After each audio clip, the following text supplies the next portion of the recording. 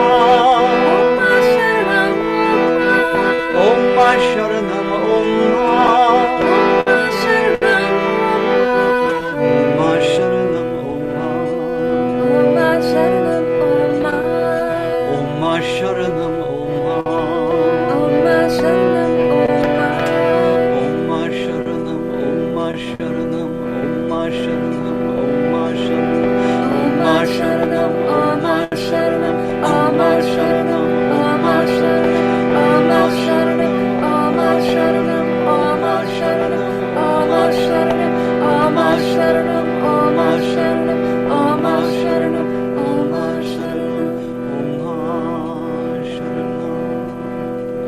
All together one last time.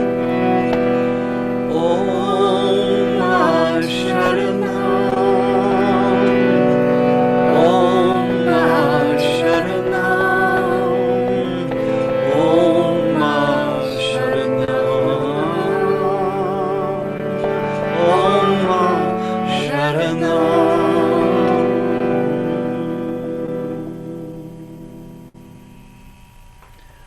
So let's just sit quietly for a moment, remembering what we just read of Ma's words, where she's always aware of us, and just try to be aware of her for a moment.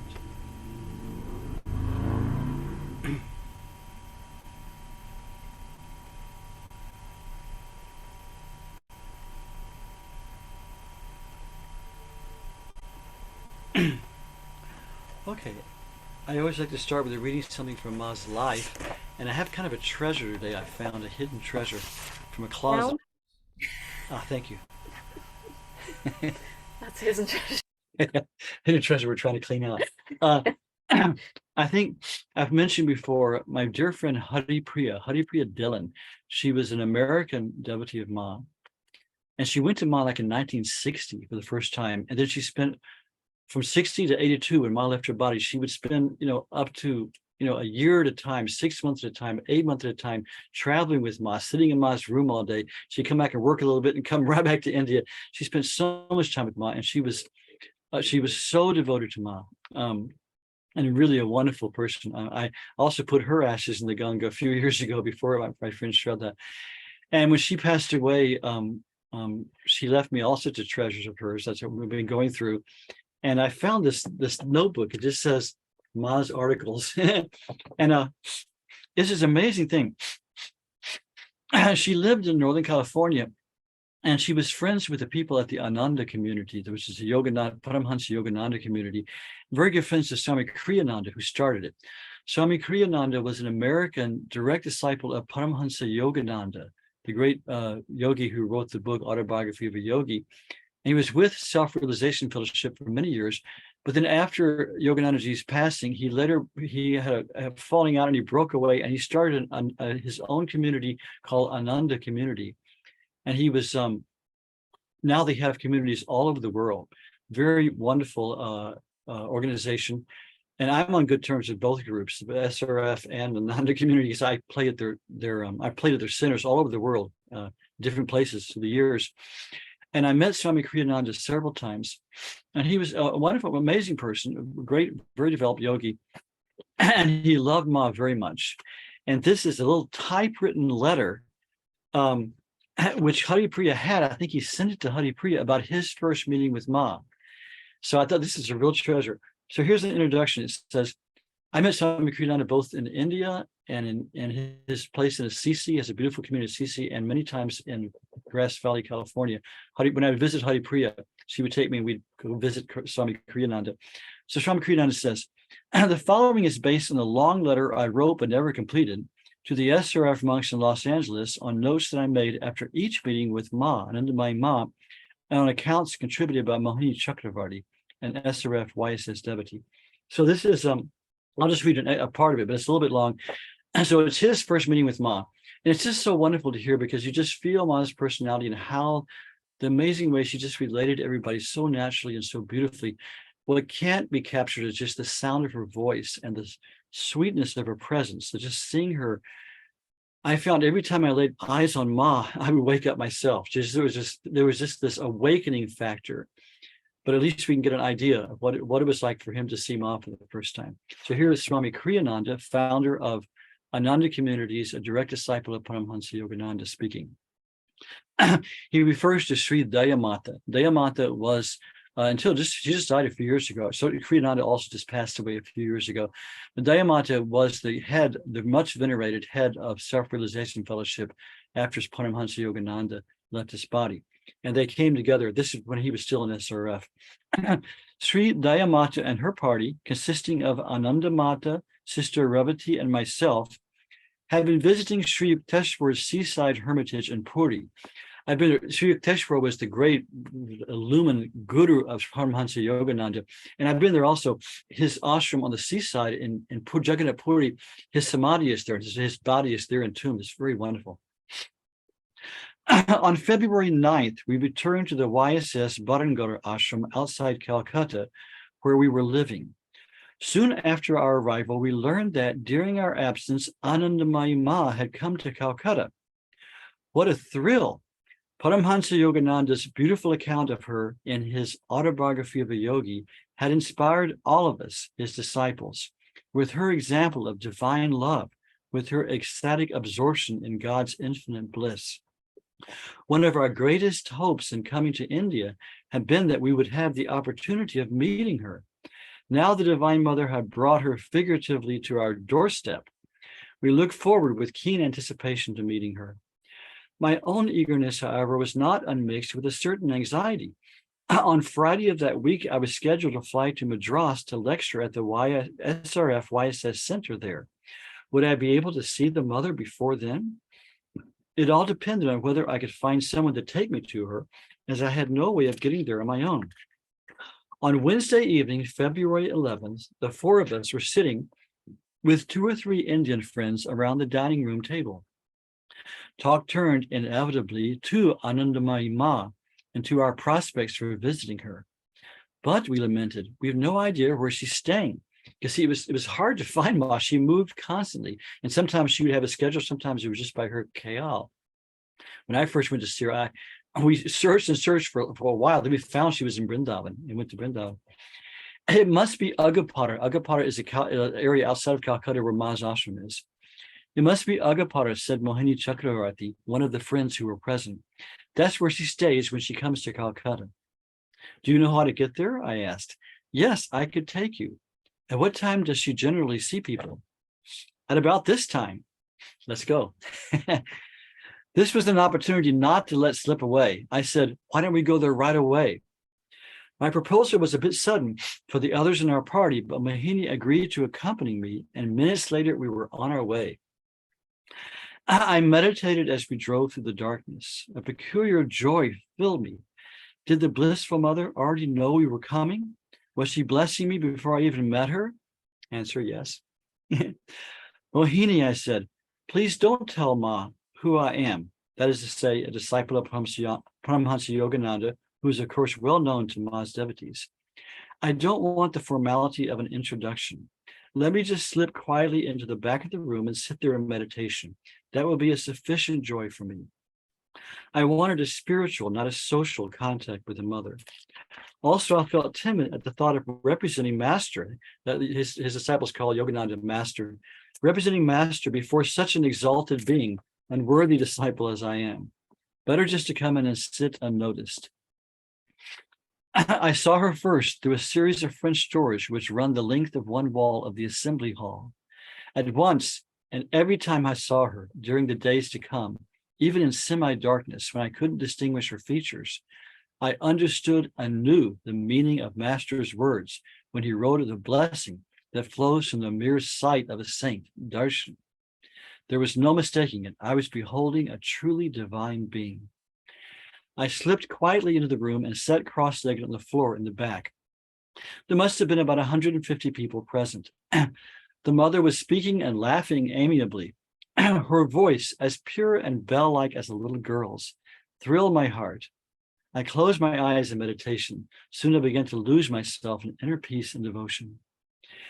After a time, the congregation stood up. The meeting, he had a different approach than I did. When I went to Ma, I would always come early so I could sit right next to where she would come and sit in her asana. And I spent the whole time I wouldn't take my eyes over. My eyes were just glued on her the whole time. I didn't close my eyes and meditate. I'll do that later. Anyway, this is his approach. After a time, the congregation stood up. The meeting had obviously come to an end. I couldn't bring myself to move or to open my eyes, but the people around me began talking, so I assumed that Ma had left the room. I hadn't wanted to be introduced to her, but now that she had retired, I thought a little sadly, it would have been nice to exchange just a glance with her, even a loving smile, but she was gone now. And who was I anyway to expect any favors? I contented myself with the inner blessing I knew I'd received. I continued meditating for several minutes. Then Mohini tapped me on the arm. I'm going to inquire if Ma can be persuaded graciously to come out again and meet you. No, I exclaimed, please don't. It would be too much of an imposition. Her evening with the public is over. Who am I to deserve special favors? But Mohini lovingly disregarded my reluctance. He knew what I really wanted. Approaching one of Ma's devotees, he made his request. Presently, word came back that she would see me. And that's true. Ma was always very, she would be surrounded by so many people, but she was very approachable. So many times I asked her, I want to have what we call a private, and we just talk with her alone about my practice, something she would always agree. When people came and asked to see her, she would always say, yes, come. She was very approachable. I went and stood by the door of her room, my heart beating with a mixture of dread and joy. As I stood there, Sri Ganguli, a devotee of Ma, sounded a note of mock warning. Beware the cobra's poison. Once you get it in your system, you may never be able to get it out again. Presently, she came out. Sweetly, she asked where I'd come from, how long I'd been in India, and a few questions of a general nature. I told her that I am a disciple of Paramhansa Yogananda, adding that, thanks to him, all of us in his ashrams in America felt great love for her. At this, she smiled appreciatively, then added quietly, there is no love except the love of God. Without his love, it is not possible to love people. This answer and the way she uttered it so thrilled me that I could make no reply, but only smiled happily. After a few moments, she asked me when I was planning to return to America. I replied, we'll all be going back to our ashram in April. Our ashram? Can you tell me where your ashram is that you must go back to it? Well, I always worked on something supernatural. With a smile of appreciation, I corrected myself. This body is my ashram because it is here I sit for meditation. No, why your body? Your body is temporary. Ashram is everywhere. It cannot be limited. In a spiritual sense, she continued, the meaning of the word ashram is ashramnoi, cessation from all activity. In this effortless divine state, all is perceived as one. In another sense, in another sense, ashram refers to the 4 stages of life, brahmacharya, grihastha, vanaprastha, and sannyas. I think people are familiar with that.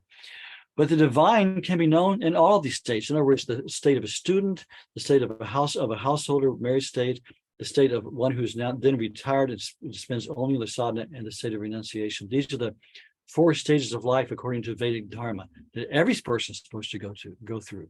In ancient times, everyone did. But the divine, Ma continues her words, but the divine can be known in all of these states.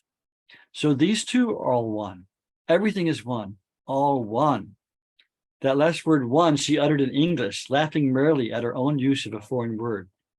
Mohini said, Brother Kriyananda asked me on our way here to let him just come and quietly meditate and not to tell you who he is. Ma, gazing at me quietly and affectionately, replied, but I saw him come in. Even though he was unannounced, I was watching him meditate. What do you mean, however, by the expression, who he is? Who is he indeed, anyway? Who is anybody? This little girl, and Kriyananda puts a note here, the mother I learned generally referred to herself in this way. Mother would say, this little girl, she would say, this body says. She rarely said I. She would occasionally, but rarely. Who is he indeed? Who is anybody? This little girl forgets herself so much, she can't even remember who she is supposed to be. Occasionally, someone who has been close to this body for years will be sitting nearby, and I will ask, where is so-and-so? Calling this person by name. Sometimes people are disappointed when I don't recognize them, but it is because I don't use this mind as others do. I am led by soul consciousness, by moods. Again, she used the English word moods. She always used khyal, which is a Sanskrit word, moods, and laughed happily. By moods, however, she didn't mean that she is moody in the ordinary human sense, but just as human moods are irrational and unpredictable, so the soul consciousness is above reason and not dependent upon the logical process for its perceptions and decisions. Soul consciousness may sometimes seem whimsical to the limited intellect, but it is never so. Ma then mentioned that the following day was the festival of Saraswati Puja. Saraswati is the Hindu goddess of learning and music. The mother urged me, if I could, to attend the function. Mohini then told her that I sang a few devotional songs in Bengali. She replied, "That is very nice, but it may not be possible to listen to them tomorrow. We shall certainly be able to hear them the following day." But, remonstrated Mohini, our brother's difficulty is that he is scheduled to leave for Madras on Friday morning. Impulsively, I entreated, I am supposed to leave then, but I'm seriously considering postponing the journey. Everyone, including Ma, laughed appreciatively. Sri Ganguly remarked, "Aha, what did I say? The cobra poison has begun to take effect." Everyone laughed again. Mohini then relayed the wish of Dayamata to meet Ma privately. Because Ma had not yet met Dayamata, she somehow got the impression that it was I who wanted the appointment. "Father," she replied, "you know I do not like to bind myself with appointments. Once I make a promise, I must keep it, regardless of all other considerations. Please speak to Swami Paramananda," that was Ma's main Swami at the time, "downstairs and ask him to make the desired appointment for me." She rose to leave, and with a full heart, I thanked her in Bengali for having come out and especially to see me. Ma replied, "Thank you is too formal," she remarked. In Bengali, the expression is dhanyabad. "Will you thank your own self?" See, Ma also always stressed, "I'm your own self." When I looked puzzled as to what I might offer as an alternative, she addressed Mohini. "Ask him, would he thank his own mother?" "Yes," I replied after Mohini's translation. "In English, it is customary to show appreciation in this way, even to our loved ones. It's true, it's very common in India. I had it time and time again with my close friends. I say thank you. They say, "Oh, don't say thank you. That means you're a foreign, you're a stranger. We don't say thank you in our own families. You're family, so you don't have to say thank you." It's like a point of honor in Indian customs for some reason.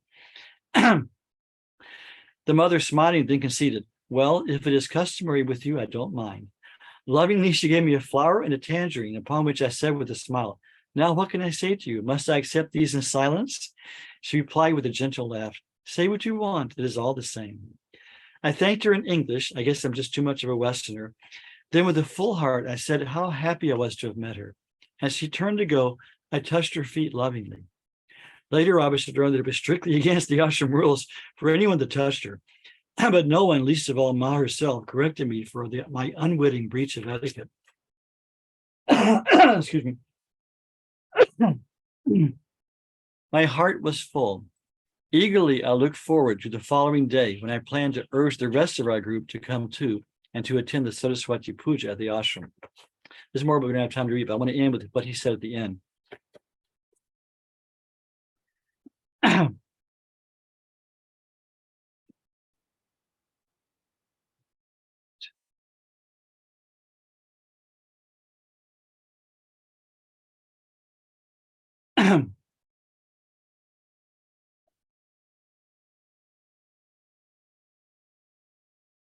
I had it marked.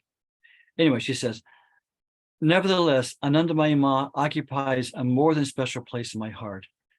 In my many meetings with her over the years, I see her as the Divine Mother herself. Through her, next to Master, I have received the greatest blessings in my life. Indeed, with her, I was able to have the relationship that my greenness on the path never permitted me to have with my own guru during his lifetime. It was a relationship which, far from taking me from my guru, served to deepen my relationship also with him." That's an important point, because many people say, "Oh, but I had my own guru." Most people who came to Ma had different gurus, and she would always tell them, "Do whatever your guru tells you." But they just saw her as the Divine Mother, and there was absolutely no problem with that. With people having total devotion to Ma, and also having other gurus. So I want to go on to Pragya's reading, but let's have just a brief paragraph of some of Ma's instructions, what to do, how to respond to Ma. Here's one of Ma's very typical recommendations to us. Ma says, do japa of your Ishta mantra. Ishta mantra is the mantra that either given by the Guru or the mantra we choose as Ishta means the most beloved, represents the form or aspect of God that is most dear to us, Ishta. And japa, of course, is repetition of mantra. Do japa of your Ishta mantra. Imagine that the mantra is the name for Atma, your own self, for Shiva, for Ma, for everything in the world, including yourself, and also for the Shunya. Shunya is the great void, which is behind creation, in which the void, which is also fullness, which is the being of God. Ask yourself, who am I? Even though you do not know who Bhagavan is, by sticking to his name, he will appear in whatever shape is right for you. Or if he does not appear in any particular form, then everything will be seen as his form. Trees, flowers, animals, men, etc. When sitting for dhyan, that's meditation, face either east or north. Do pranam by touching the earth with your head. First, fill yourself with his power to purify yourself while inhaling. Then dedicate everything to him while exhaling and do pranam. Dedicate your body, your desires, your dislikes, so that nothing remains of you and you also become shunya, void. With every breath, think of the name. While inhaling, call down his power into yourself, and then exhaling, dedicate yourself to him again, thinking of the name. Isn't that a wonderful instruction? Yeah. So the whole ultimate aim of spiritual life is this total surrender to the divine, where we're surrendering is our own sense of separateness, and we've clung to this ego, this separate ego, for so long. That's the main thing when we're surrendering. So Ma is saying, with every inhalation, let's read that last part again. While inhaling, with every breath, think of the name. While inhaling, call down his power into yourself, and then exhaling, dedicate yourself to him again, thinking of the name. So the mantra, this is very typical of Ma's instructions. She always talked about the name of God. So remembering the name, linking it with the breath, and emptying ourselves and dedicating ourselves to the divine is Ma's way. So, so that's our reading from Ma's life. And now let's have a reading from Pragya and her book. There are a few people here for the first time. So Pragya, why don't you give us a brief description of your book and what it's going to be, and go from there. Okay. Thank you, Jai Ma. Yeah, well, I'm happy to say that this is volume 2 that I just got as a dummy copy. There's a even more beautiful picture going on the front. We decided to change to a different picture, but yeah, pretty exciting. They're pretty fat, so there's 2 of them. And that's wonderful. I like that picture where she's really looking right. It's really sweet, and the other one is beautiful too. But this, the way the picture came out, it didn't have the best resolution. It was a little fuzzy. So we decided on another very similar from this, similar shoot. So, but yeah, it's pretty exciting to have the. Who are familiar with this? This is really exciting. This is going to be a huge contribution to the literature we have on Ma and her words. Maybe you can explain a little bit more, again. Okay, so when Ma was still in the body and traveling around at the ashram in Kankal, where Mangalananda was early on when he was 19, and he met a young man named Gadadhar, who was your age. Was he, Mangalanandaji? He was a couple years older. I lived in the same ashram with him for about a year before coming to India. And he came on my first trip was his second trip. And he stayed there for the rest of his life. He's very unusual. He stayed there. And his seva in the ashram was to collect everything that everyone had on Ma. So people bringing little tape recorders, they were bringing cameras, they were bringing all these things to record Ma's words. And there was also an official ashram tape recorder that was used at major events. And so his seva was to collect them and kind of put them in order. And sadly, he became ill, and 6 months before Ma left her body, so in early 1982, he left his body.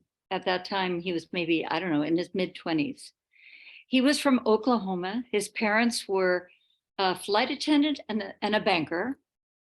And they somehow really got the feeling, they came after he passed to India, met Ma, and they were filled with Ma's grace and Ma's blessing. And in spite of the, I mean, picture Oklahoma.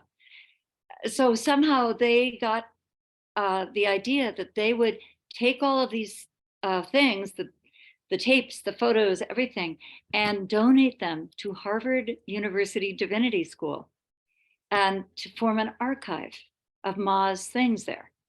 And so I discovered them quite by chance while going in the back room to get some whiteout while I was doing my PhD. Chance, Ma's grace. I discovered that it was there because they were cataloging the archive on that very day. And so I was given as a gift, when the archive was given, I was given all these translations of the tapes that were translated by this Brahmin pundit from California. He was not a devotee of Ma, so they were not the best translations, but they were translations. And our friend Swami Guru Sharan, our blessed brother of Ma Sharanam Ashram, discovered that I had these things, and he was like, Pragnya, this is a gold mine. You have to take these translations and turn them into a book. So it's really 2 volumes, 900 pages of the words that Ma spoke mostly publicly from 1960 to 1980.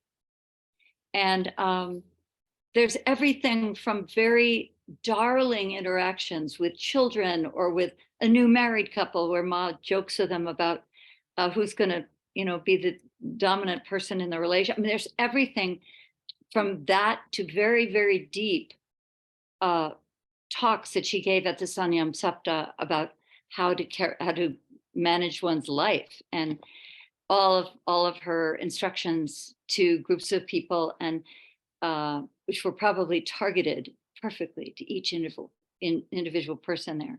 So it's been quite a 7 years of being immersed in these words and re-editing them, listening to them again from the original tapes with my friend who's Ma's grandniece and speaks Bengali. So yes, so I am going to read a little bit today from tape number 72, which is Sanyam Saptaha, Gandal, October 1976.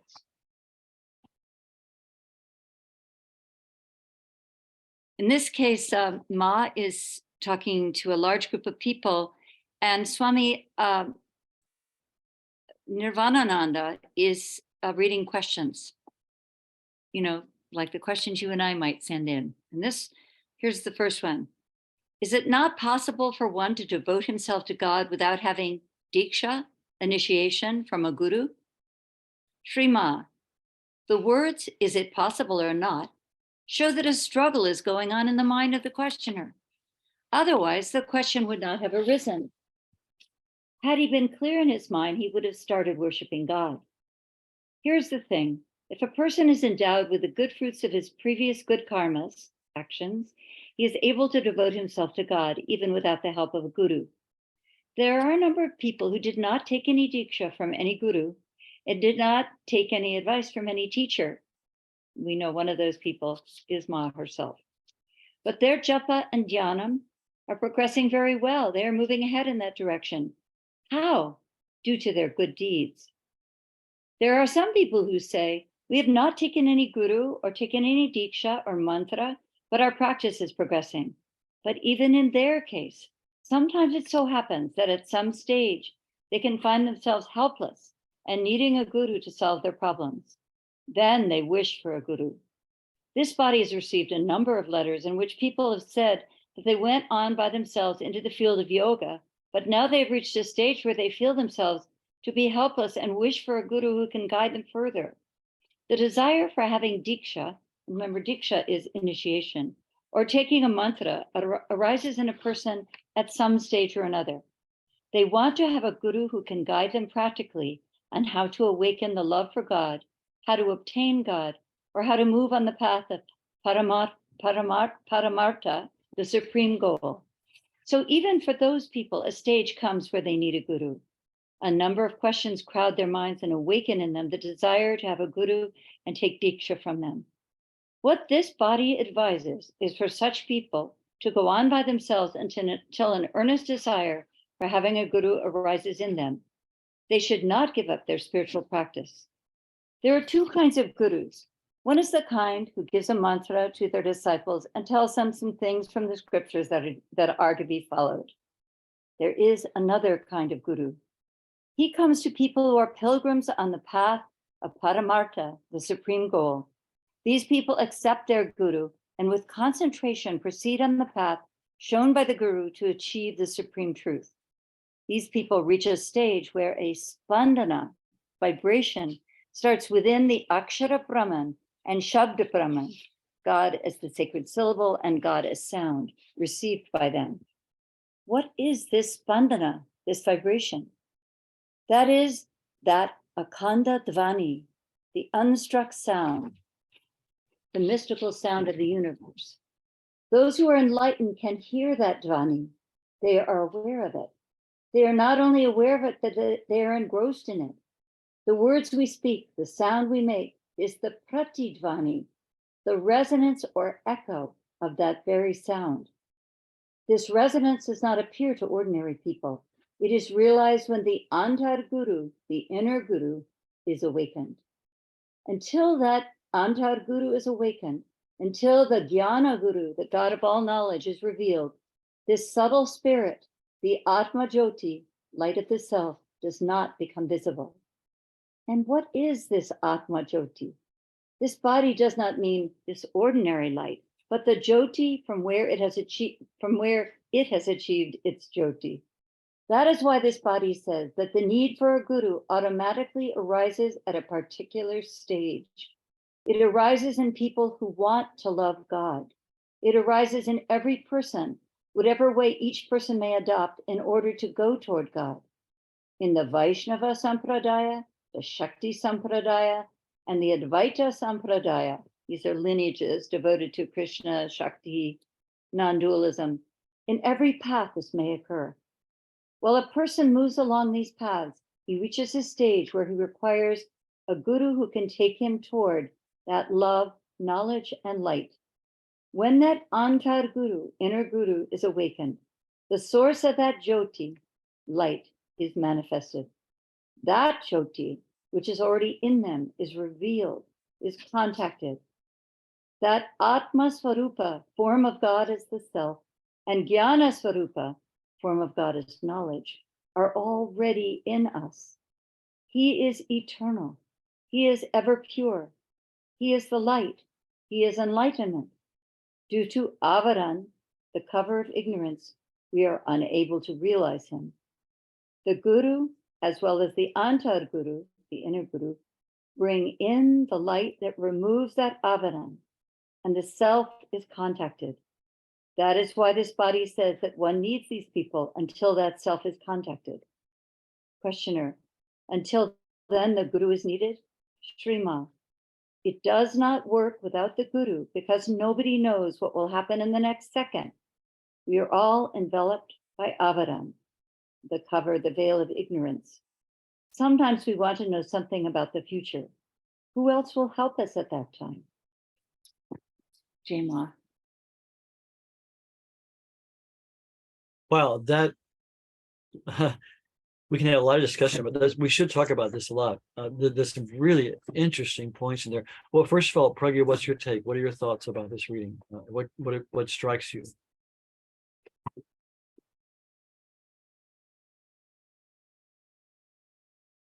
You're still muted. You're muted. It again. I think that the emphasis on going a certain distance without a guru which I think she's saying is a wonderful beginning. At some point, it comes to the point where, we have our blind spots. We can't really see what's next, what's to come next. And so at that point, we need someone to awaken this antar guru, the inner guru, and so that the divine light will, become apparent to us. So definitely it seems, when I read it, I feel this really, sort of an urgency that we do have a guru, and as part of that diksha, initiation. It's a gentle push in that direction, let's put it that way. Yeah. Boy, to me, so many points come up. I wanted to just talk about briefly. In Ma's life, everything she said, if you look into her life, was illustrated usually in a very dramatic way in her life at some point. And if you look at the years, I think it was like 1923 to 29 or something, there was 6 or 7 years we call her sadhana lila, where because we know from Ma's own words that when she opened her eyes at birth, she was in a state of perfect realization. She was an embodiment. She was the incarnation of divine unity, unitive consciousness. So she never had to practice sadhana to attain realization. She was that. But there was a period after, when she was still a young bride with Bholanath, that the divines gave her this khyal. What would it be like to play the part, wash the part of a sadhaka? So for 6 years, she sat and just watched this whole thing go through her body and soul as she observed it. And she said 2 things happened during that time. One, all the sadhanas known to man played through her body, which was an amazing thing. But also she went through every single phase that any normal sadhak, all of us, will go through, or going through and will have to go through. It all played out in her bodies. So she watched it and she could observe it. And it's a huge example to us. And she told us at one point, first of all, she says something that is so important. And she also showed it in her life. She said, people make excuses. I don't have a guru, so I can't do meditation, blah, blah, blah. She said, if anybody will take any practice they feel comfortable with, whatever it is, and practice it with real dedication and devotion daily, then whatever is needed will come on its own. It will come on its own. When the stage is reached, like you're saying, Pragya, what she said in this reading, go as far as you can, and at one point it will arise. So we just take with what she said. She said, work with what you have, or you won't be given more. If you're working with what you have, you'll be given more when the time is needed.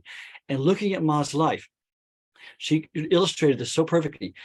We see this divine command, practice sadhana. She was a 20-something-year-old bride. She had been to 2 years of school. She literally couldn't read and write. She didn't have a guru.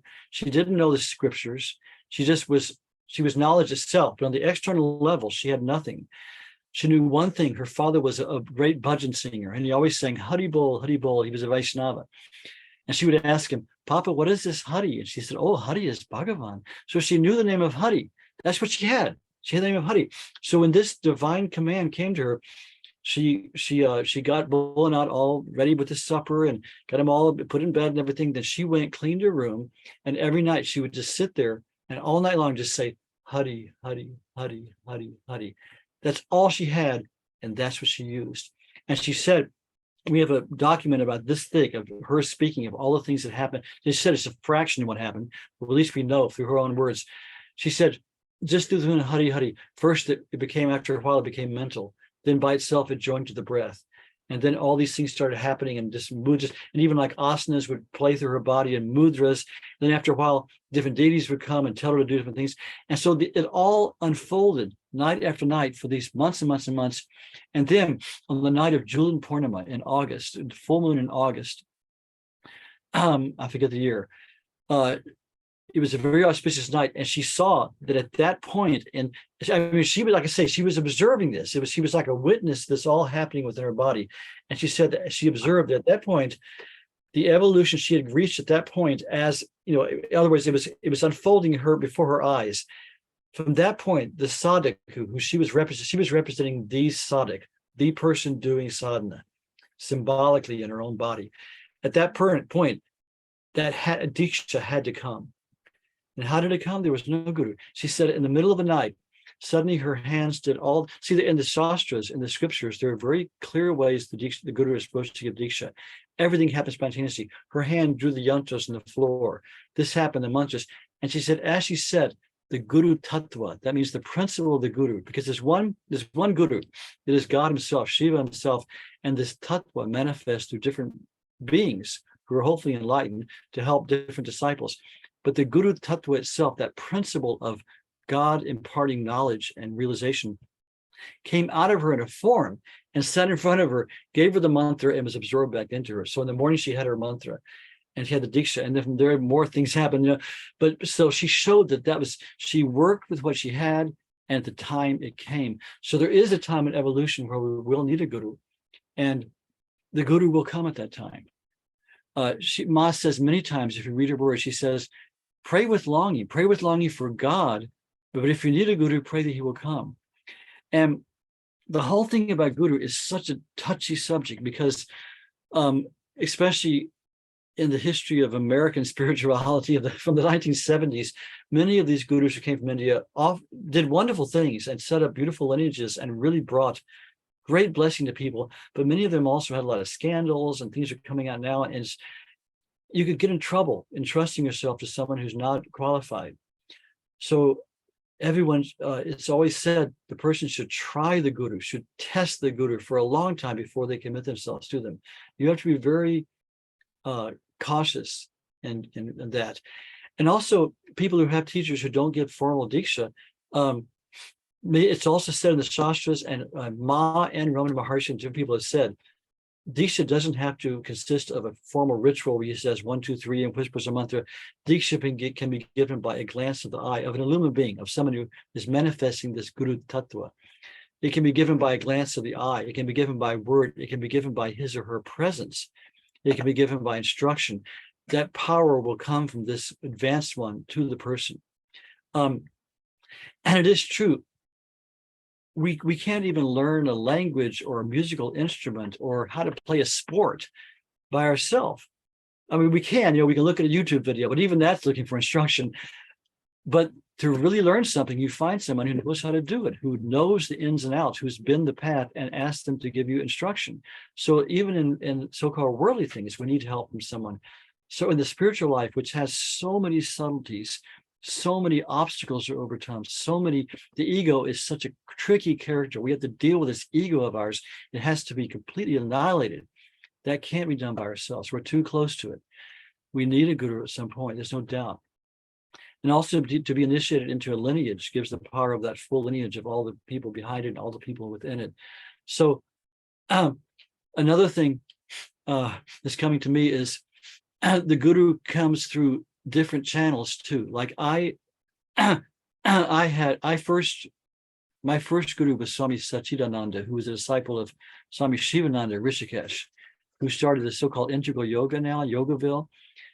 And he came in the 70s and rescued a lot of people from this, this torn drug generation we were all in, floundering around in.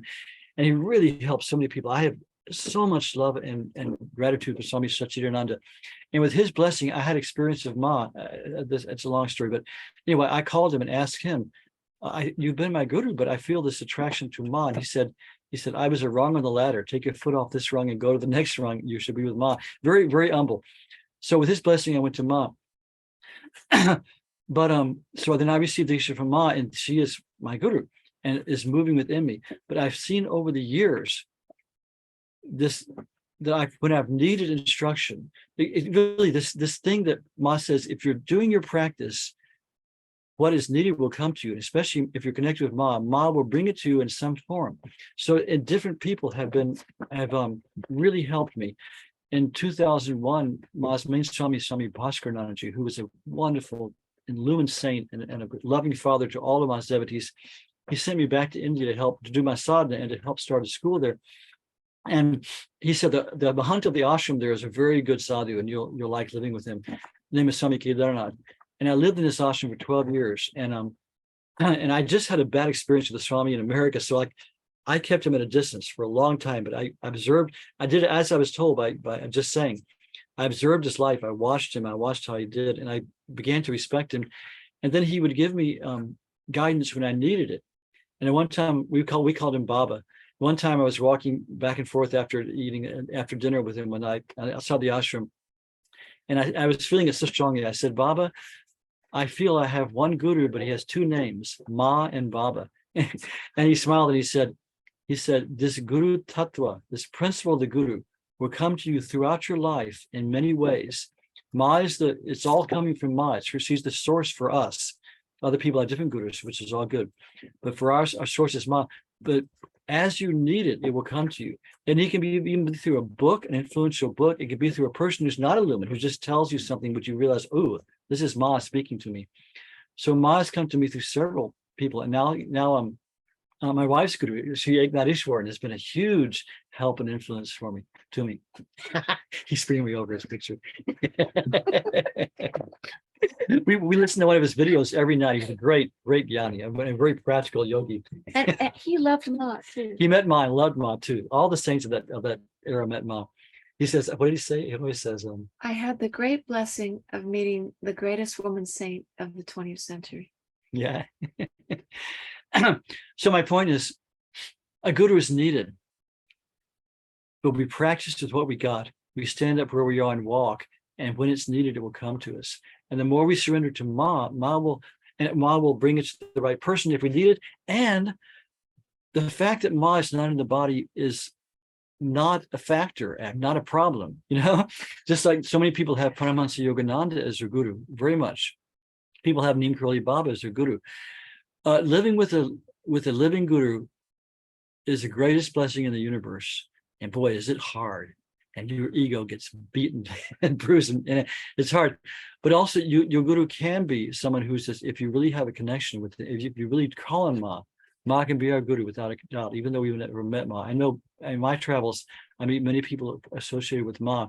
And I know people, I can give you names, who have a deep relationship with Ma, who had never met her in the body. So that's another matter there. And oh yeah, Praa, you were going to remind me to mention this. I recently found this out when we were in India this time. I didn't know this because during Ma's lifetime, she trained, I think, 3 people to pass on lineage into our sampradaya, into our parampara. That means our spiritual lineage from Ma. She trained people how to do this. And the main one was Swami Bhaskaranandaji. And Swami Bhaskaranandaji was at Ma's side for decades in utter dedication, doing intense sadhana, intense seva. He was a W capital S worthy soul. He was a worthy vessel of Ma's grace. And Ma trained him specifically, and I don't mean just trained him, purified him and gave him illumination and prepared him for this. And taught him how to give Diksha in her lineage, in her name. To receive Diksha from Swami Bhaskaranandaji was to receive Diksha from Ma. And for many years, when Ma passed away in 82, Swamiji passed away in 2012. In those years, Swamiji traveled the world and gave many people Diksha into Ma's lineage. And then he passed away. And Swami Nirvanananda and Swami, I think, Nirgunananda were still doing this to a degree. And then Swami Nirvanananda, he was president of Anandamayi Sangha. He passed away just a few years ago. And then there was no one to carry on our lineage. But I just found out when Gloria and I were in Kankal just a few weeks ago, there's a lady in there named, they call her Chanda Didi, but she's a sannyasini.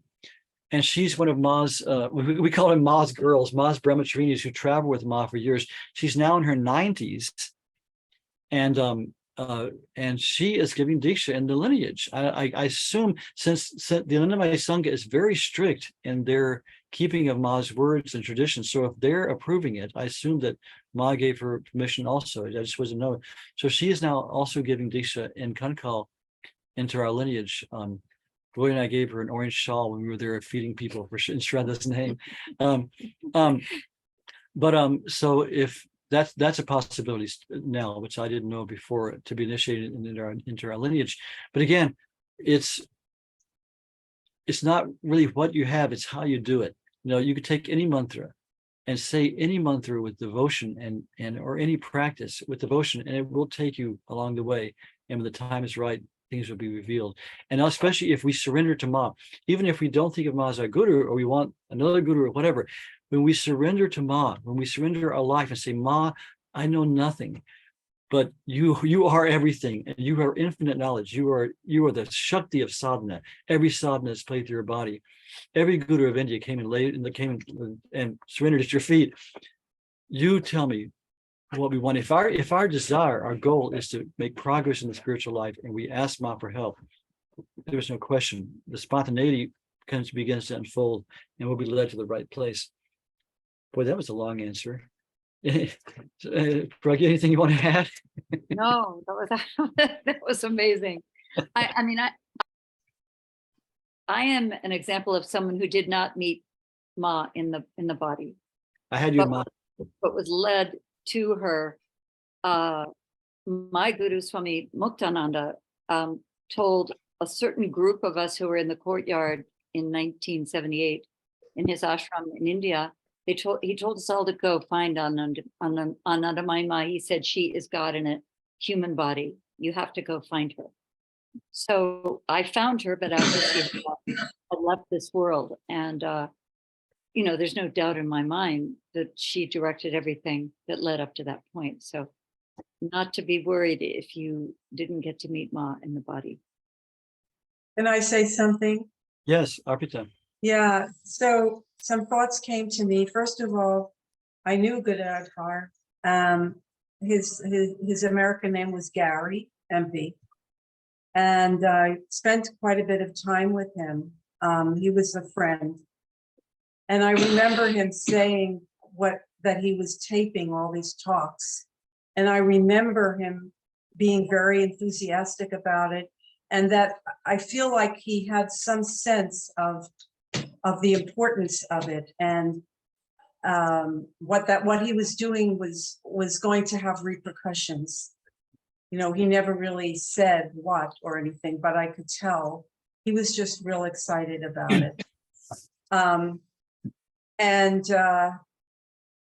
Another thing that comes to me from this is, maybe saying it a little differently, but that what I'm hearing her say too is that it's all coming from intention. So what your intention is what brings you to the guru and brings you to ultimate enlightenment. It's what your intention is, and not everybody has that intention. It's difficult, and it's almost a blessing to have that intention, because it's a gift to have that intention. So that struck me in that too, when she says to keep going and not worry about having a guru. To me it's saying it's all in your intention, because your intention will lead you ultimately. And also another thing that struck me was talking about sound, like the sound of silence is something that I've sat with a teacher in a meditation retreat called Ajahn Sumedho, and he meditates on sound, but he doesn't meditate on external sounds like music, but rather internal sound, or the sound of the universe that's always present. So that when you sit, you're allowing the sound to be there and to tune into the sound. And that kind of reminds me of what you said too, when she was talking about sound. So just those things. Thank you, Arpita. Yeah, we didn't talk about the sound thing. That's good. Well, Arpita, if you don't mind me using you as an example, you're also an example of how Ma leads, because you met Ma in the body, you received Diksha from Ma, you're devoted to Ma, but then as your life unfolded, Ma led you more into the Buddhist path. But again, Yes. that doesn't take you away from Ma. See, she led you, because she said each person has their own specific way they have to find, and Ma will lead you in the way that's needed. Yeah, it's not just one way. I mean, look at so many doors, right? Like Absolutely. there are so many doors into the mansion, as they say. But yeah, I don't know. I don't know how I was so lucky, really, frankly, but yeah. Anyway, that's it. Thank you, Jai Ma. Thank you, Abby. It's a beautiful contribution. Yeah, the whole thing about the unstruck sound that she was talking about was so incredible. And so many traditions have this so-called sound current where it's all sound. And any mantra that you use, in fact, I once asked a Sikh yogi who we met, why is it that in the Sikh tradition, the Sikh gurus talk about Ram Nam and all these different things, but the only mantra that's used in Sikh tradition now is this Wahi Guru. And he said that's the lineage mantra. It has all the power of all the gurus behind it, and any mantra will take you into that unstruck sound, that sound current. Any mantra will take you to the same place if used, like Arpita just said, with the right intention and with devotion and with practice. So in one sense, the mantra we have tunes us in our own specific way, but they all take us to that same place. And it was interesting. I can't wait till your book comes out, Pragya, because I want to reread that a bunch of times.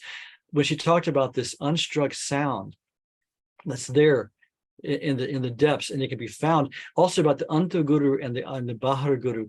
The Ramana Maharshi also talked about it. He said that the outer guru pushes you from the outside and the inner guru draws you from the inside, and they meet there. But that's also something to be very wary about.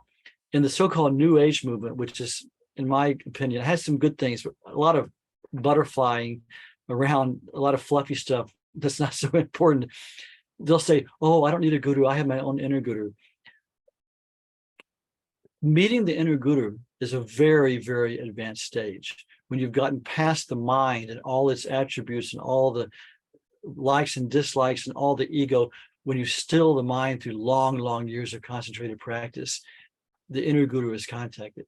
But until then, you need the outer guru to push you into the inner guru, because contacting the inner guru is literally contacting your own deeper self. So to say, oh, I have the inner guru, before that time comes, is just say, I'm just following my own whims and don't bother me. That's another way of saying that. So we've heard it a lot. We're in California. Yeah, we live in California, the land of fruits and nuts, as they say. Yeah, but that unstruck sound also comes through any mantra will take you to that unstruck sound, because through mantra repetition, especially when you do it the way Madha said with the breath, the mind joins with the breath and joins with the mantra, and they become one movement. And the mind is taken really deep inside it, and then through practice it begins to flow from dharana to dhyana. In other words, it becomes a flow inward of its own volition, and then it comes in touch with that ever resonating sound that Ma was talking about. She even said once herself, she said she never thinks what she's going to say. She says she doesn't have a mind, she just says it's spirit consciousness. But she said she always is one with that sound, and that sound vibrates out of her what's supposed to be said. I think that's the way she put it. Yeah. So it's like her words are like from the heart of the universe. That's why they should be just so respected and studied so carefully. Mangalanandaji, I have an idea, which is, it seems to me this is a really fruitful discussion. And I'm wondering if maybe just for today, we could switch the meditation and sharing part, if anyone else has any questions or responses to the reading, which we just did, and to the reading you did, which was so powerful. What do you think of that? Well, absolutely. We should not be slaves to form. We should have the spontaneity of Ma. Ma was even best to spontaneity. Because people here for the first time, our format usually is, we tried different ways. We found it works well. We go through all our readings, and then we do a kirtan, and then we do meditation, and then we open up have an open mic, as they say, to share. But it's good. This is a really important discussion. So let's go ahead and switch. So we hope people will participate. If anybody has any questions or any observation, like the way I think they came up with such a beautiful contribution. Any questions, anything about the Guru, about Ma's saying, about the mantra, about Diksha. Of course, just keep it to our topic is Anandamayi Ma and her teachings. But if anybody has anything they would like to share or ask or anything, this would be a really good time. Mangawandana. You know, Andy, Oh. go ahead. Okay.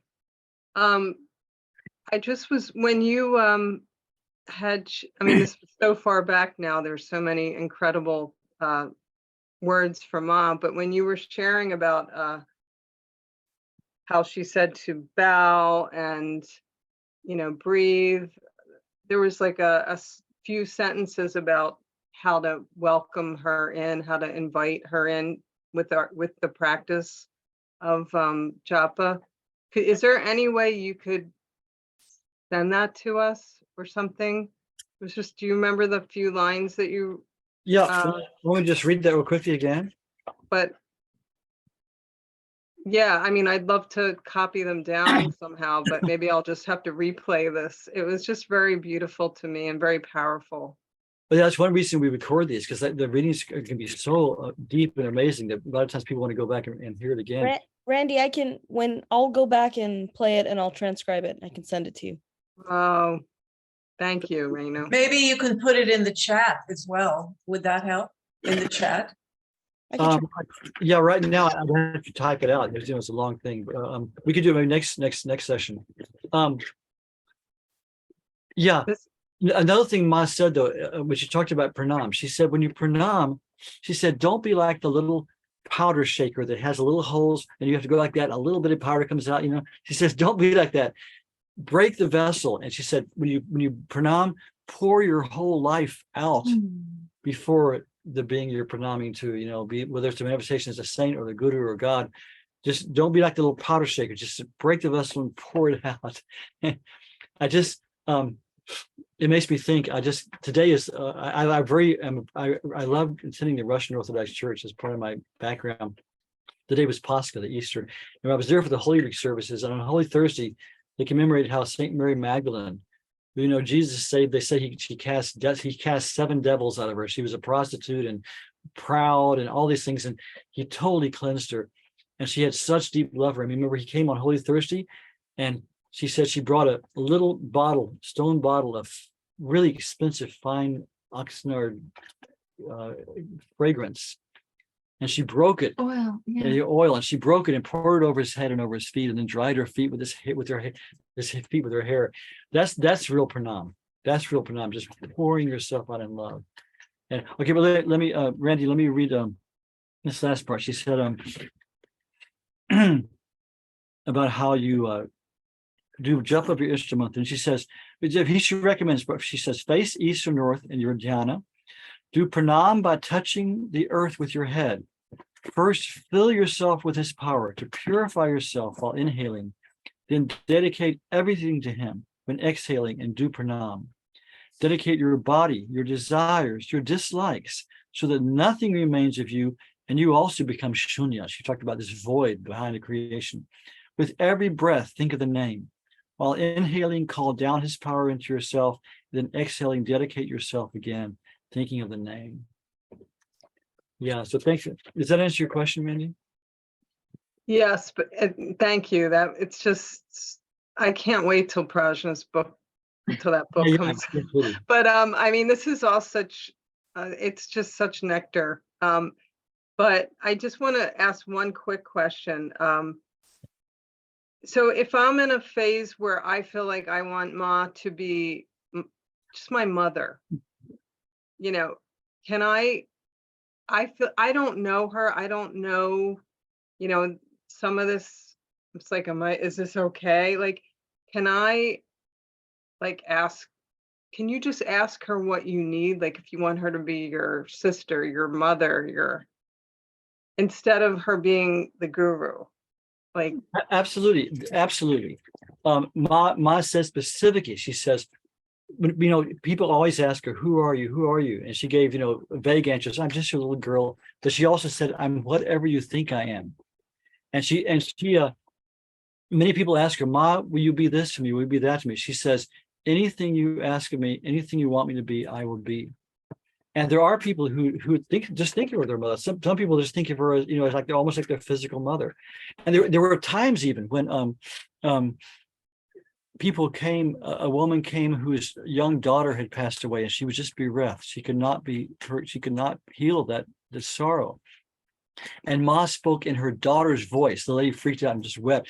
She said, "I'll be your daughter." In her daughter's voice, she said that to her. And she was her daughter from then on. Even at one point, she told one of her devotees, Maharatan, she says, her husband had died. She says, "I'll be your husband also. And I'll take care of you." You know, it was amazing. And then there's a beautiful story at Maharaja's death. Ma came through the same way. She said, "I'll be there for you." So yeah, you could, if you want Ma as your mother, that's your one. Any relationship with Ma is formidable. There was one that I objected to very, very strongly, because Ma was an Akanda Brahmacharini. Her husband Bholanath said, "I testify Ma is an Akanda Brahmacharini." That means the eternal virgin.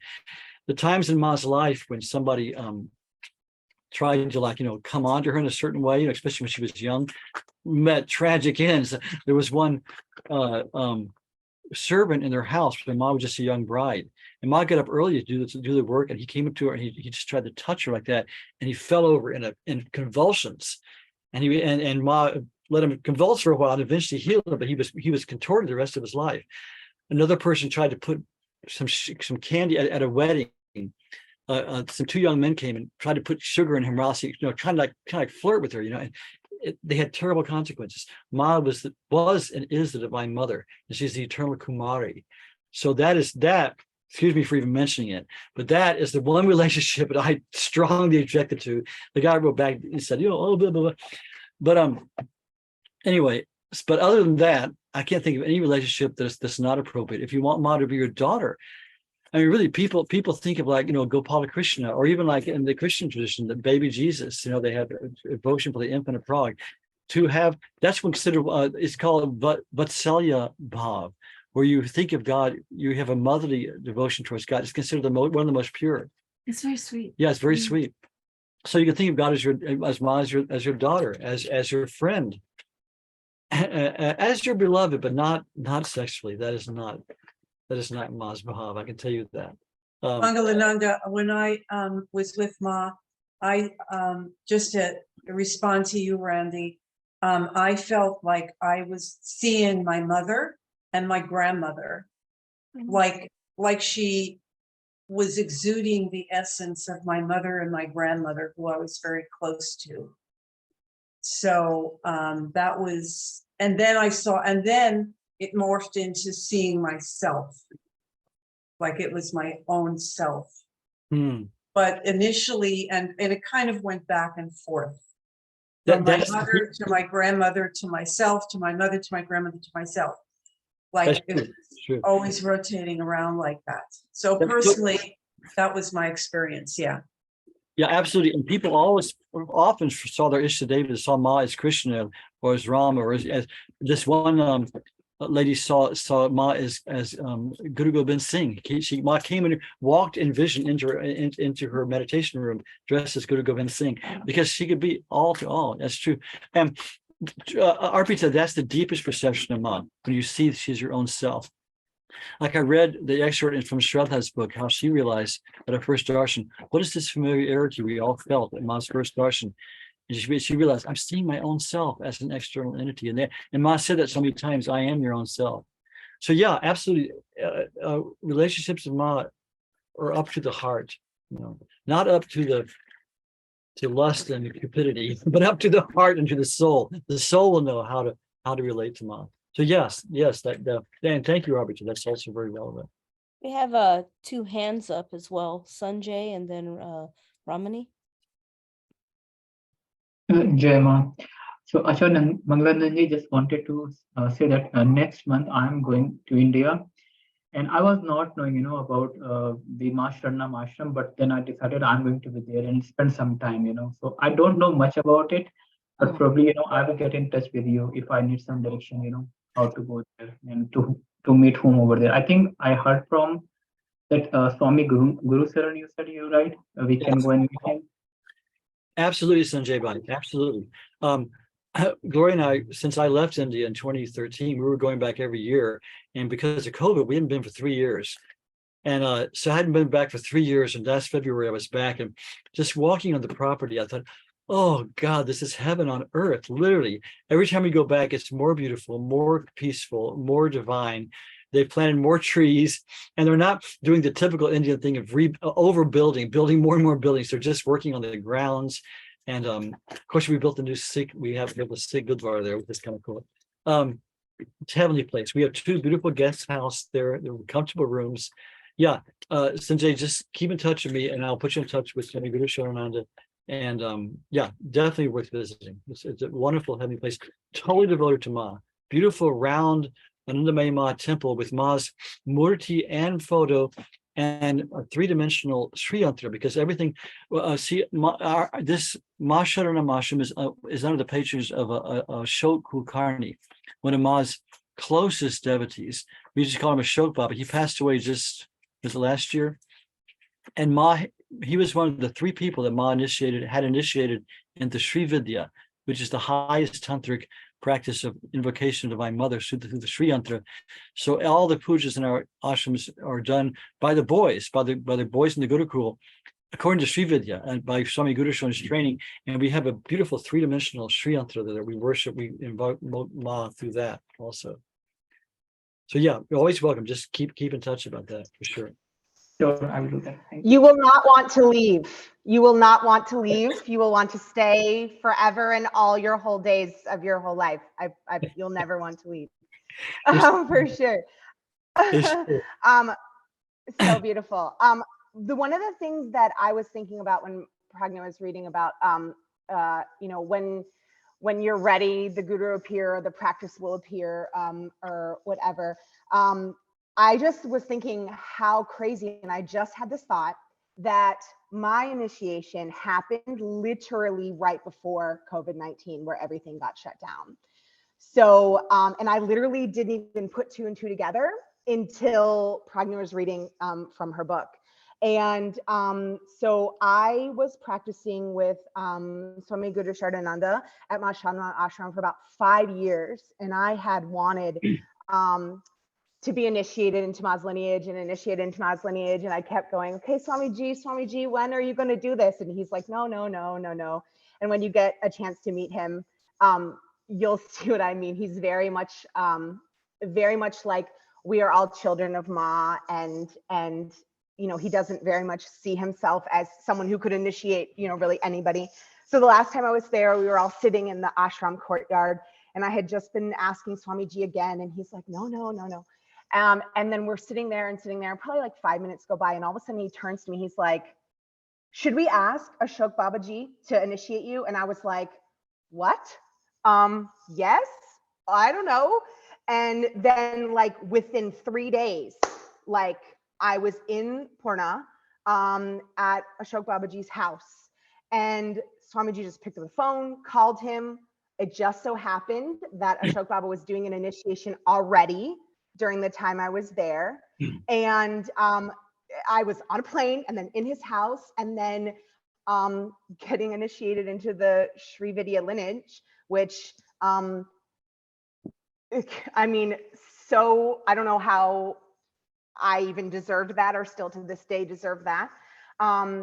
But it's just so amazing how it's just like the minute you need it, it comes, and it comes so quickly and so fast. And unbeknownst to me, I wasn't going to be able to return home to Mashana Ashram for many years. And so Ma gave me the practice that I needed right when I was going to be feeling like I was cut off from my home and my family. And not that we can ever be cut off from Ma, but from Ma in some ways. And I think, Randy, just to offer a brief, and whenever I speak about offering anything about Ma, I always start to shake, because I always wonder, like, do I have the right to offer about her? But even in those moments when, like, when I felt cut off in the past couple of years and haven't been able to return, even having a relationship with Ma where, like, I'm angry at her, that in and of itself is such a powerful relationship to have, asking why, being frustrated, being, angry, sometimes even driving in the car and like yelling, like, Ma, why is this happening? Why is this happening? And even that has been super powerful for me. And I will never forget I'm like, some people are freezing, so I hope you can still hear me, but I will never forget the day that I felt so lost. And even in doing my practice, even doing my puja, and I was so lost and so lost and so lost that I had ceased doing all of the different practices, not the one in my lineage, but all of the other different practices that I had been doing. And Pragnya sends me a text message, and I called her and I shared with her my feelings. And in that moment, Ma spoke through her, and she literally, Pragnya was like, do you think Ma is going to be mad that you stopped doing all these different things, or that you just start again? And so just that one small little, like, just start, you know, was what I needed in that moment. And so it's so powerful how she brings exactly what you need, whether it's this big giant initiation into a lineage to like hold space for you throughout like 3 years of being disconnected, or one tiny like, Ramani, just start, like just start again. It's so beautiful. And I know no other guru other than Ma. And the fact that she called all of us is just so amazing. So anyway, that's what I was thinking about. And it's been so awesome. So I fully say, have whatever relationship you can that brings her closer. And she says, bring, you know, whatever brings you closer to the divine, you know, do that. So in her, there is no wrong way. In her, there is no wrong way. Thank you, Ramani. That's beautiful.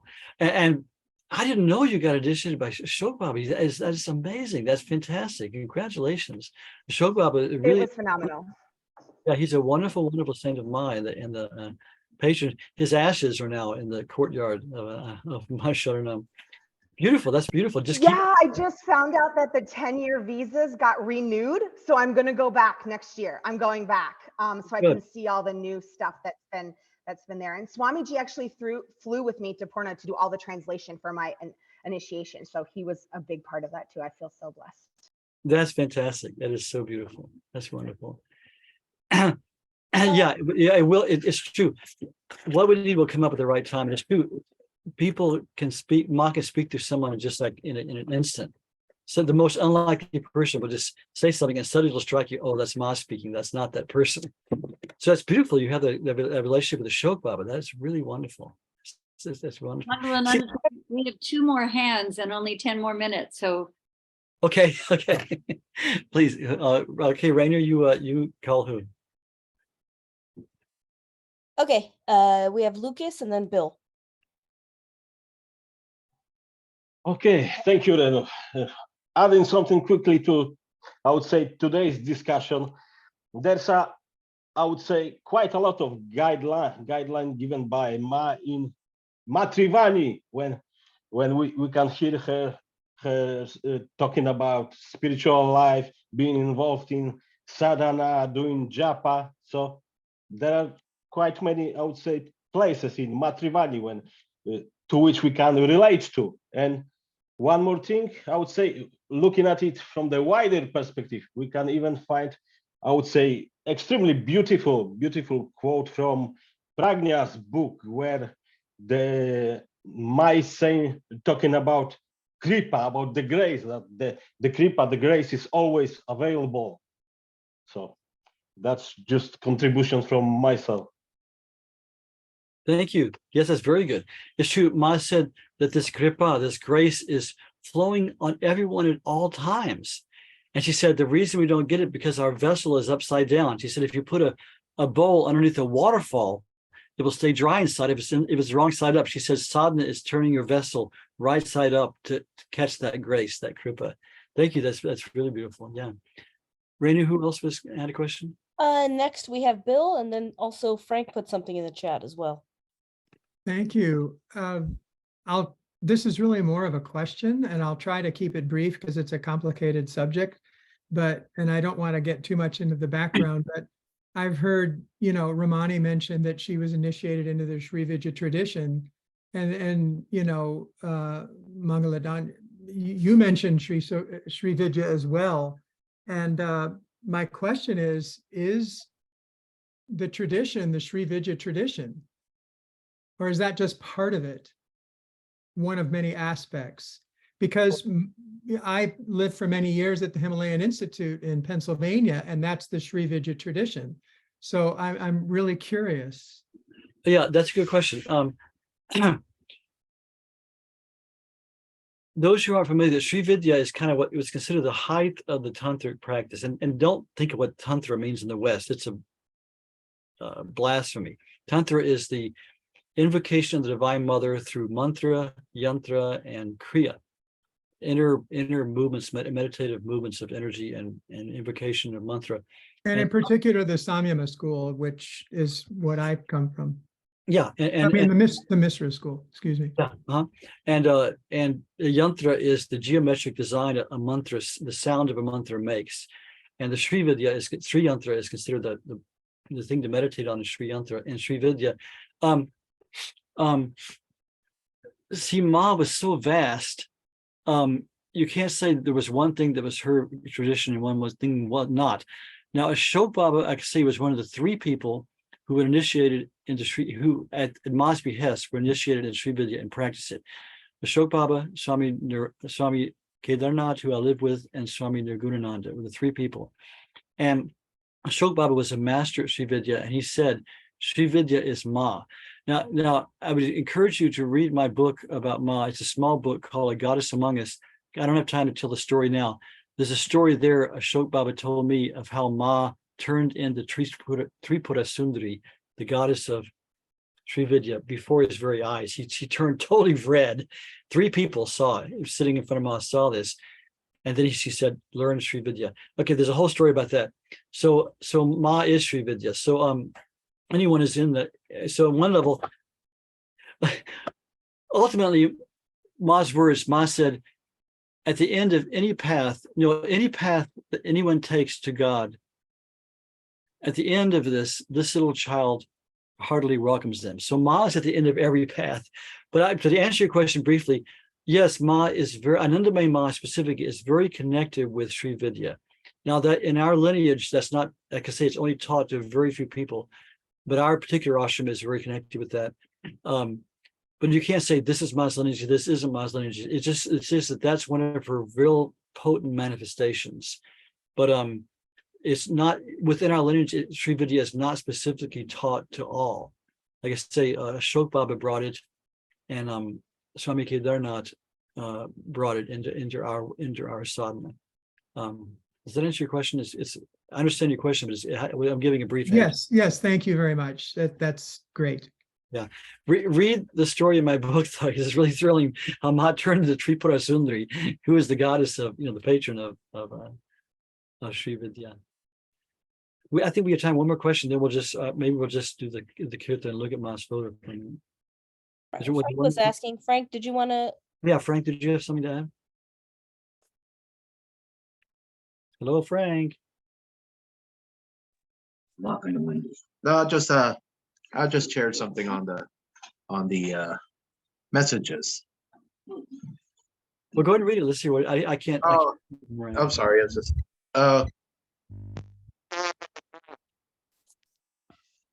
I've been practicing a course by myself, with the books and whatever information we get, and I've been doing a lot of my practice by myself. Whenever I have the time, I go in my little room and I'll go in there and I'll read or I'll sit, and I do a lot of self-inquiry, and I use some mantras.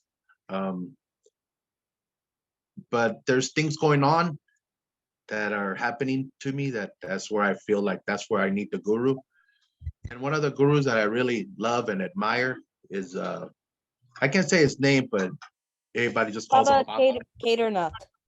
Swami Kedarnath.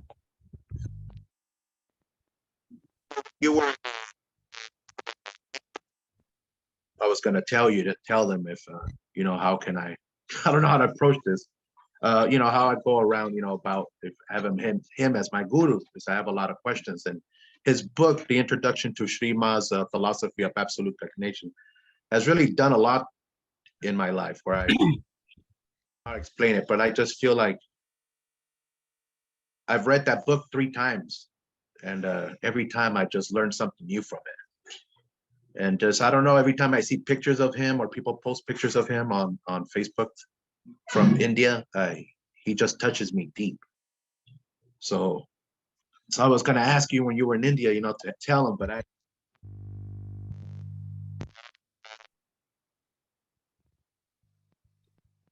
well, you cut out the last, but all I can say is follow your heart. I didn't see Baba Kedarnath this trip. I haven't seen him for several years now.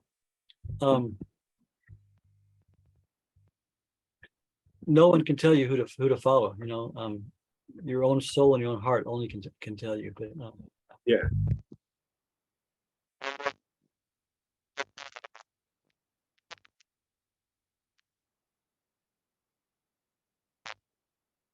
Sorry, Frank, your audio is cutting out. I just hear I'm it. sorry. I think my phone is gonna die. I'm only at 1%, so Ma's keeping me alive.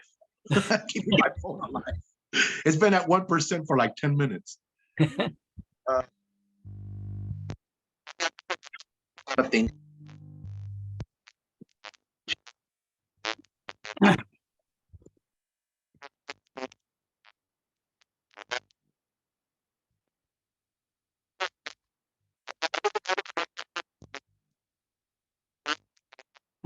Frank, this isn't working. You're just I'm just hearing static. But you know how to contact me. Write me if you have a question. I'll happy to answer you. Okay. But now I think our time's pretty much up. I'm not. You understand, Frank? Yeah. Contact me. Okay. I'll talk about it. We have. That was the last question, right? That was it. Yeah. Time's up. Yeah. Well, we usually meditate for a while, but let's just Ma now uses as her medium her photo. So many people have experiences with Ma's photo just coming alive and speaking to them. I can tell you, so many people have talked to me about it in my travels. So let's just look at Ma's photo and with Renu's prompting, turn the sound right. Okay, I gotta go to share screen. So we'll sing a kirtan to Ma, and we'll just look at her photo because it's so wonderful to see her form.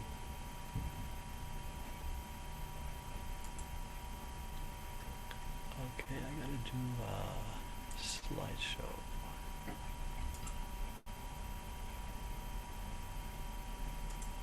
Okay, hopefully that will start. And we'll sing this is wonderful phrase, Jaya Ma, Anandamayi Ma. And one part will say Karunamayi Ma. Karuna is compassion. Karunamayi means overflowing with compassion.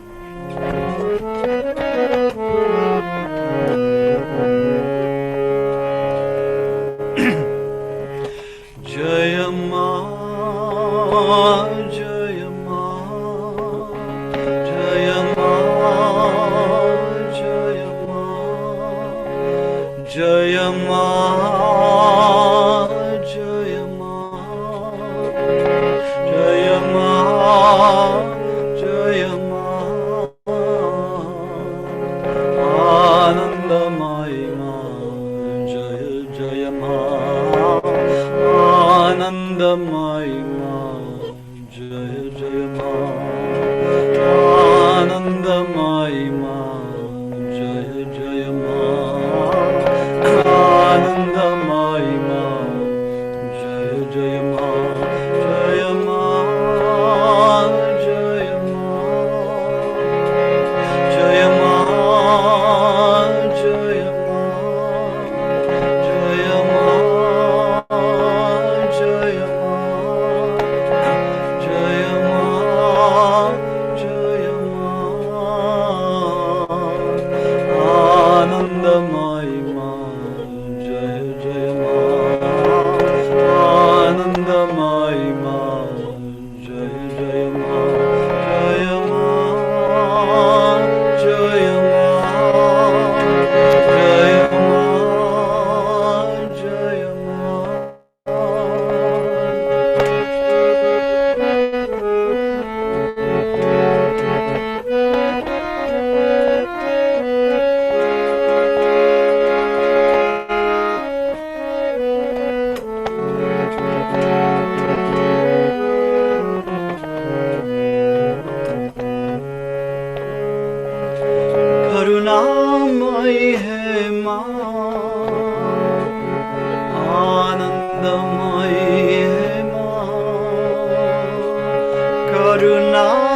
है माँ,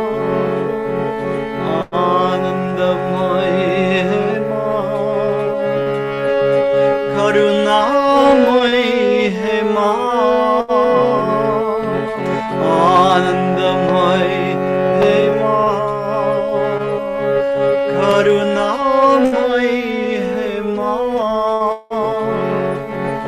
आनंदमयी है माँ, जय माँ, जय माँ, जय माँ, जय माँ, जय माँ, जय माँ, जय माँ, जय माँ,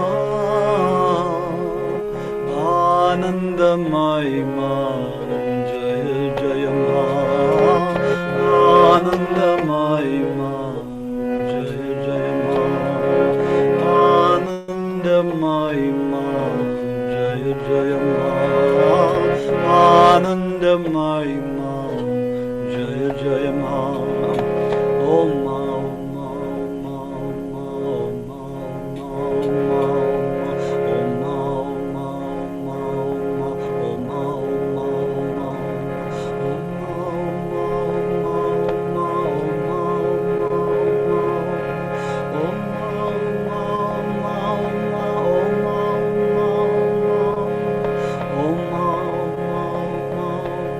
ओम माँ,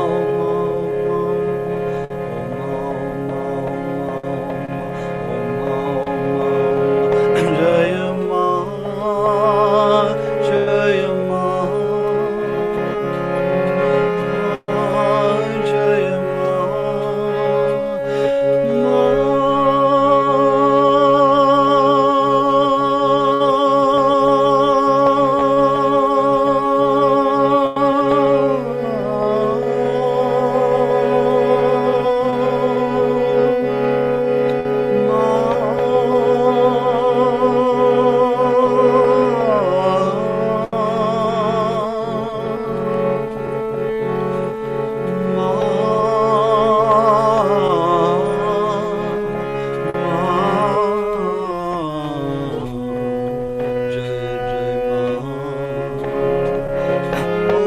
माँ श्री माँ ओम माँ श्री माँ ओम माँ श्री माँ ओम माँ श्री माँ ओम माँ श्री माँ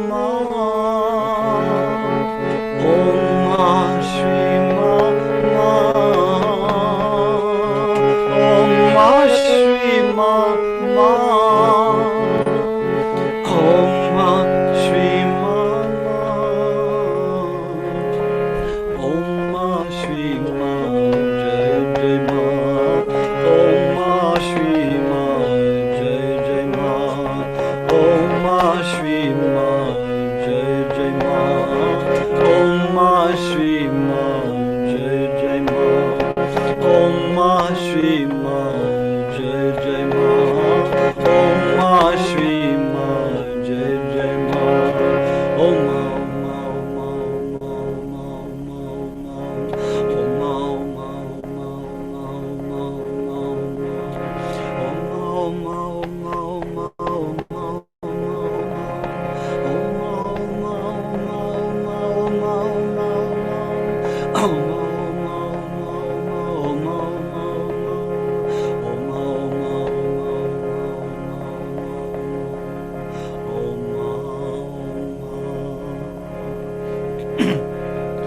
आनंदमयी माँ जय जय माँ आनंदमयी माँ जय जय माँ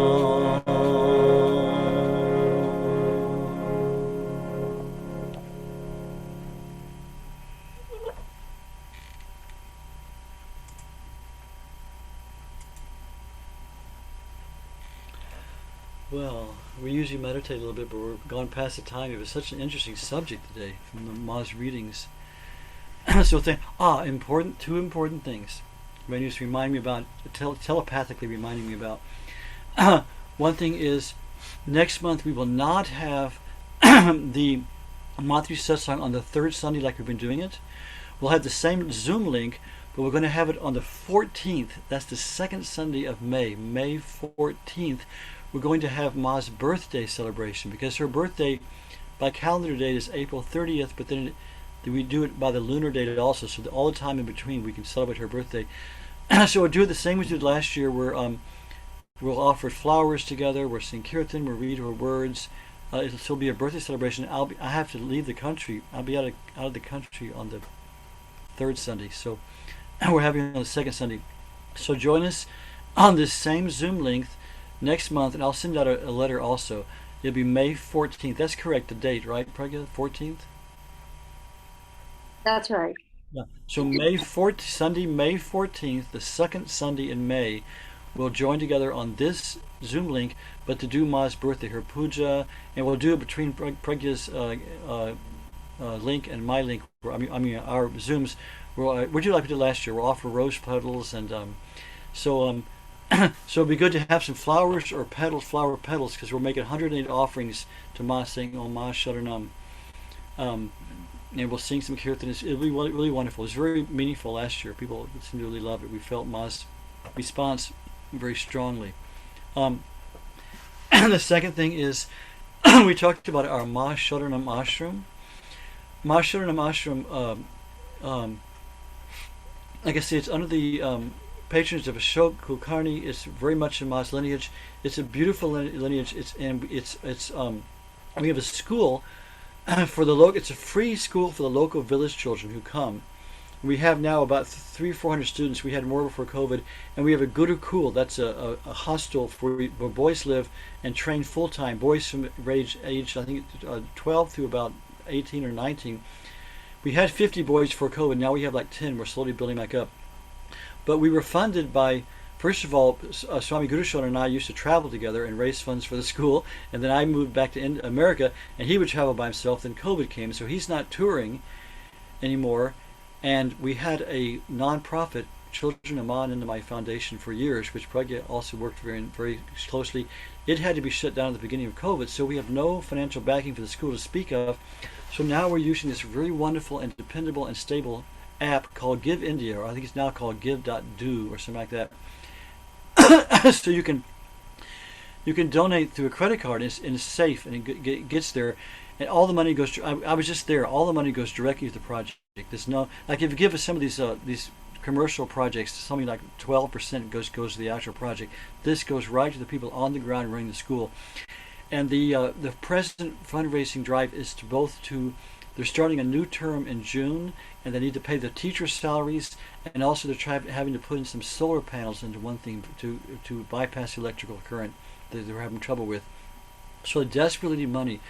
So if Renu is now going to very obediently paste the link on the chat box. So copy that chat from the chat box, and you just click on that, and it takes you right to a place where you can donate with your credit card. And if you can give $1, if you can give $1,000, anything is very much appreciated. Remember, $1 is like now 82 rupees. So any even small donation helps a lot, and big donations help a lot. So if Ma inspires you, this is a project totally dedicated to Anandamayi Ma, and it's over the years. Like, I taught in the school for 12 years in our original location, and now when I come back, I find the boys and the girls, because it's both boys and girls in the school, they're like, okay, here's an example. When I was in India just last February, there was one of my students who I just loved so much. Her name is Lali. She was the smartest girl in the school. She was the best dancer. She was so devoted to Ma, sweet lady. And whenever I go back, I try to keep up with her, how she's doing. She was in college last I saw her. So I went down to Omkareshwar and found her in her little home. I'd communicated before I was coming. And I sat and talked to her. She is now graduated. She's what's called Adiwasi, Aboriginal children, from the tribal children who are just dirt poor. She lives in this little shack on top of this hill with her mom and her family. She is now graduated from college with a degree in commerce, and she's applying for a government job, highly funded government job, which is going to change the whole nature of her whole family, bring money in. She's so brilliant.